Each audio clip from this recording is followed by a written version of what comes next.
Hi everybody, it's Jessie here. I'm on day 6, and I've decided that from now on I'm going to try to make my videos when the baby's sleeping so that my videos aren't annoying to watch. So I just broke open my coconut water kefir, and all this water is from coconuts I hucked myself. And this has been fermenting for about 36 hours, so I'm just about to taste it for the first time, and it's good. It tastes fermented. It kind of has the aftertaste of like a light white wine, and it's very bubbly on your tongue, like a soda pop. So I guess the best way I would describe it is like if you drink coconut water, it's like a soda version of coconut water. Very sparkly feeling and refreshing. It's not as sweet as I'm used to the coconut water being when it comes out of the shell. It probably tastes more to me like I would describe as like the coconut water that you buy in the can, and it's a little less sweet. Definitely tastes very alkaline. That's the thing about coconut water, is it tastes like it's good for you. So other than that, things have been going well. I didn't do much cooking today, but when the baby wakes up, we're gonna go shopping because I have to do some cooking to prepare being at my mom's tomorrow, so I have food. And I'm going to make spring rolls rolled in collard greens in a tamarind sauce. That's out of the Raw Food Real World book. And what else am I going to make? Oh, I'm going to make raw sushi using jicama and macadamia nuts as rice, and then filling the sushi, Oh, I've been pickling my own ginger in uemboshi plum vinegar and mixed with rice vinegar, because the uemboshi vinegar by itself doesn't taste like vinegar, it just tastes like straight salt. It doesn't really have that flavor. So yes, I'm pickling my own ginger right now, and I tasted it and it's really good. I personally like ginger, and I like that it's spicy, so it really like knocks you out, the spiciness of fresh ginger, especially getting like I shaved it with a vegetable peeler. So these shavings are like, some of them are like this big, I mean like that big, that big. I don't know how to, like that big. And the baby has been eating really good. And the funny thing about it, now that she's eating more like what I'm eating, is she is pooing a lot. She is pooing like 3 times a day.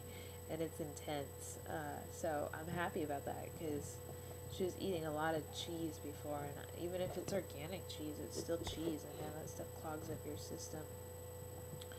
I am about to start an exercise regimen. I'm down to 162.8, so it's more like 163, and it's time for me to start an exercise regimen again, just because I feel better when I do.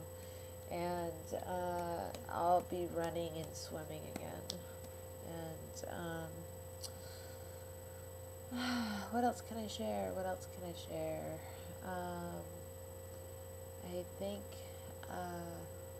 think that's it for now. I know what I want to share.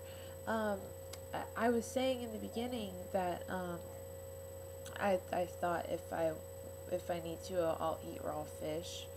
And I have been watching Dr. Kassar on YouTube, and there isn't that many videos of him, but he has got me so freaked out about parasites. Like, he talks about, like, he was talking about his skin, and how, like, the reason you can't see your veins in your body is because you can't see what I'm doing right now. You could sometimes see people's veins, like arms, on the insides of their arms,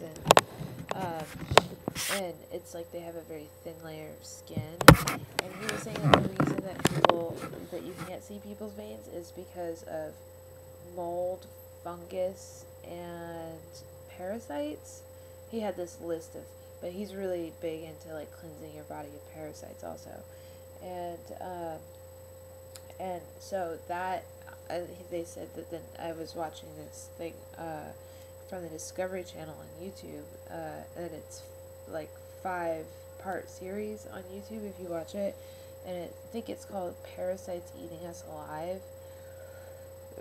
And they talk about how sushi is like the number one way that people get parasites is like eating raw fish, and they say that you can avoid it by not eating fish that sat out for so long and it's smelly, but still like and I think I definitely had parasites. Like I lived in London for a short period of time, and I had such awful gas the whole time I was there. I think I got a bug, and it didn't stop until I came back to America. And I think that I was really drained of energy, and my body was really. Dr. Kassar is really into alkalinizing your body, so like eating alkaline causing foods, and I do eat a lot of alkalinizing foods, but there's phases I go through. I eat a lot of severely acidic foods, and I don't know if you guys can see this, but on both sides I have these scars, and that's because I've had chronic cold sores, and when they go away, to me they don't even look like they go away. They're like, I still have the spots there on the ends. And they come when I'm smoking a lot, drinking coffee, eating food that my body just isn't used to. Like there was a period of time where I was eating a lot of Taco Bell, and my cold sores came back, and they were just so painful. So yeah, there's a lot to be said for alkalinizing your body, and I don't know exactly how you go about finding out what parasites are in your body and how to get rid of them, but I think the first step is just doing the common sense stuff, just eating the healthy food. And I have to say that since I've been raw these past 6 days, I've discovered that there is a lot of junk food. Like it's like when you are vegetarian and then you go vegan, and of course I was vegan for a period of time, and then you realize like, oh my god, in vegetarian food there's so much junk food in vegetarian food. Like you could have string cheese, you could have like fast food, and then you go vegan, and then it's the same thing. Like you realize all these junk foods in the vegan food, and then now that I'm raw, I'm like, man, there is so much junk. Like all these dehydrated foods, in my opinion, come down to like if that's all you eat, and like your body is really deprived of watery foods and foliage, green foliage, and you're taking all this food and dehydrating it, this high fiber food and dehydrating it, and taking the water out of it. Like, to me, that's junk food. Eating tons of dates, tons of sugar, whether it's maple syrup, if it's honey, it's all sugar. It's just like with the nuts. And the nuts, it's all fat. It doesn't matter if the fat is called good fat or bad fat. It's all fat. And if, a huge amount of your diet is either sugar or fat, I don't think it's very balancing. So that's just my opinion about it. I think that there's a lot of junk food in raw foodism, and I think that it takes more responsibility to eat your greens. Eat your greens. So anyway, from one novice to another, I will be keeping in touch with you guys, and you'll be hearing from me tomorrow, and if not tomorrow, then the next day, because I'm going to my mom's tomorrow. So, yeah, I'll have a lot more to report on then. Alright, you guys take care. Have a good day. Peace.